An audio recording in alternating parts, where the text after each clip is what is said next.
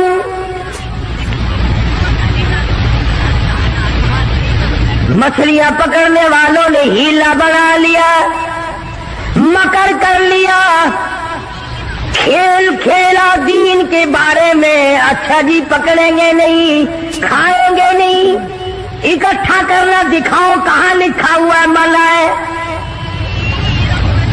آگے پارٹی بن گئے. ہاں جی مولوی صاحب دکھاؤ کہاں لکھا ہوا ہے، بتاؤ کہاں لکھا ہوا ہے. اکٹھا کرنا دھکیلنا مچھلیوں کو منع، دکھاؤ کہاں ہے. ارے بھائی اللہ پاک نے منع فرمایا مچھلیوں کا شکار ہفتے کے دن حرام ہے، کھانا حرام ہے.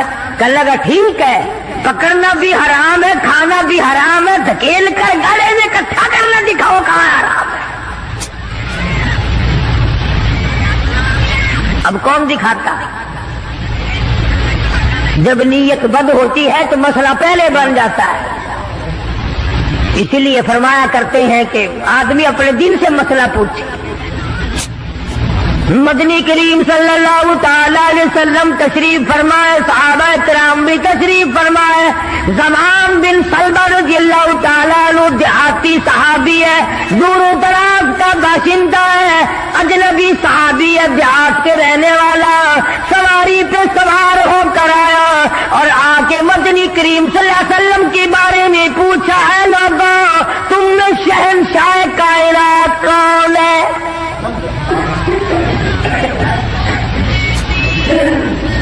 صحابہ کرام نے اشارہ کر کے بتلا دیا یہ ہے.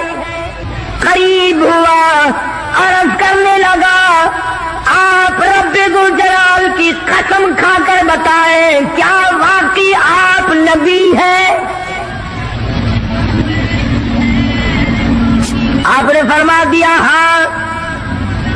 اس کے بعد کہنے لگا رب ذوالجلال کی قسم کھا کر بتلاؤ کیا آپ پہ اللہ کی کتاب نازل ہوئی، قرآن کریم اترا آپ پر؟ آپ نے فرمایا ہاں. ہر بات میں اس نے یہی بات کہی کہ قسم کھا کے بتلاؤ کیا آپ نے 5 نمازوں کا حکم دیا؟ حضور صلی اللہ علیہ وسلم نے فرمایا ہاں. پھر قسم کھا کر کے کھلا کر کہنے لگا کیا آپ نے اللہ کی توحید اور اپنی نبوت اور رسالت لا الہ الا اللہ محمد رسول اللہ یہ کلمہ سکھایا ہے، امت کو دیا ہے؟ آپ نے فرمایا ہاں. حج کے بارے میں پوچھتا ہے، زکوٰۃ کے بارے میں پوچھتا ہے، رمضان کے روزوں کے بارے میں پوچھتا ہے. اور توجہ کرنا یہ ارکان دین پوچھ کر واپس ہونے لگا اور کہنے لگا واللہ قسم اللہ کی لا ازید ولا انقص منہ، میں اس میں نہ کمی کروں گا نہ زیادتی کروں گا، نہ بڑھاؤں گا نہ گھٹاؤں گا. ارکان دین پہ عمل کروں گا، اسلام کی بنیادوں پہ اسلام کی عمارت کھڑی کروں گا، اس کو سنبھال کے رکھوں گا.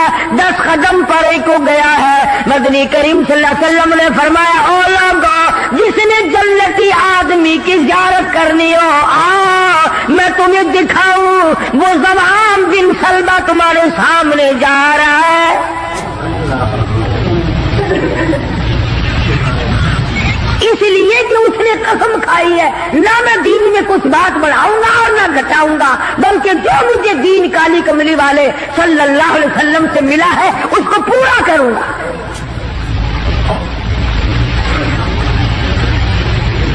صحابہ کرام نے حضور کی زبان مبارک سے جو سنا اس کو دین بنایا. ہمارے یہاں بیٹھے بٹھائے دین بن جاتا ہے. اب بنا لیا نا انہوں نے تو کہنے لگے جی پکڑنا حرام ہے، ہفتے کے دن مچھلیوں کا کھانا حرام ہے، دھکیل کر اکٹھا کرنا گلے میں داخل کر لینا حرام کوئی نہیں. اس میں حرج کیا ہے؟ آج ہمیں بھی لوگ کہتے ہیں حلوے کی پلیٹ سے آپ قرآن پڑھ دیں تو کیا حرج ہے؟ اس میں کیا گناہ ہے؟ اللہ کا کلام تو ہر وقت پڑھنا چاہیے۔ انجان لوگ بیچارے ان پڑھ رسومات میں پھنسا رکھے، کیا ان لوگوں نے ایسا ہی گڑا بنایا، پانی اس میں ڈالا، مچھلیوں کو اکٹھا کیا، اس میں داخل کیا اور اتوار کے دن پکڑ کے کھائی۔ اب آگائی اور لوگوں وَيَمْكُرُونَ وَيَمْكُرُ اللَّهُ وَاللَّهُ خَيْرُ الْمَاكِرِينَ۔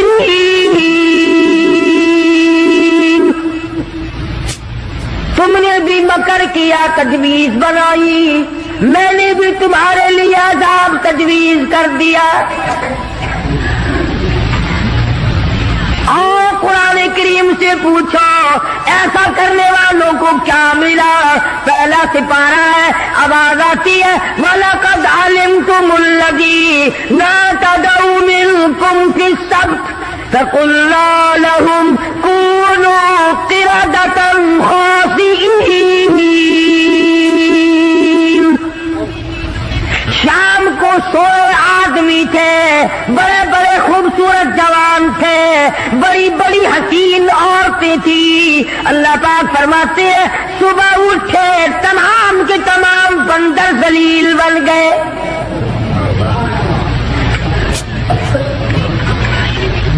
شکلیں بدل گئی پروردگار عالم۔ سوئے آدمی تھے، اٹھے بندر، بھولو بن گئے۔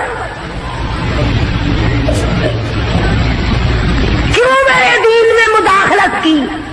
کیوں تم نے میرے دین کے قانون میں ہیرا پھیری کی؟ بڑے بڑے بدلے لو۔ کوئی قوم شام کو آدمی سوئے، صبح کو اٹھے تو کتوں کی شکل بن گئے۔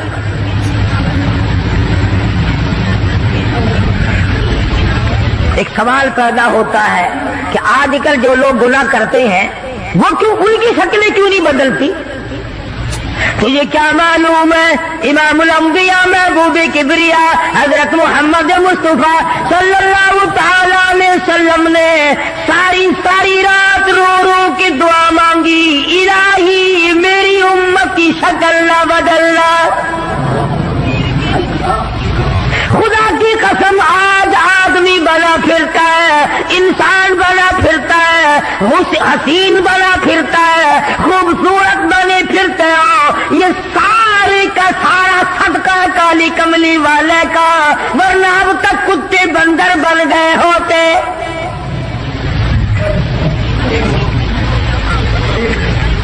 پتہ چلا کہ دین میں ہیرا پھیری اللہ پاک برداشت نہیں کرتا، کسی شکل میں بھی کیوں نہ ہو، دین کے اندر وہ برداشت نہیں کرتا۔ تو صحابہ کرام نے کی نہیں اور کرنے دی نہیں۔ کیسے کرتے؟ بڑے بڑے وقت آئے ان پر، عورتوں پہ وقت آیا، مردوں پہ وقت آیا، مگر نہیں بدلے۔ کیسے بدل جائیں؟ سرکار کا دیدار کرنے والی آنکھ کیسے بدل سکتی ہے؟ یہ تو تیری جرت ہے کہ روزہ دیکھ کر کے بھی آتا ہے، پھر بھی بے ایمانی اور بدماشی سے باز نہیں آتا۔ ایک کو کوئی ثابت نہیں کر سکتا جس نے مدنی کریم صلی اللہ علیہ وسلم کے چہرے انور کا دیدار کیا ہو اور اسے ذرہ برابر دنیا کے اندر ہیرا پھیری کی ہے۔ اتنی جرت کون لائے گا؟ اتنی بہادری کہاں سے آئے گی جو ان حضرات میں تھی؟ سیدنا فاروق اعظم رضی اللہ تعالی عنہ جیسا جلیل القدر انسان، عظمتوں والا انسان،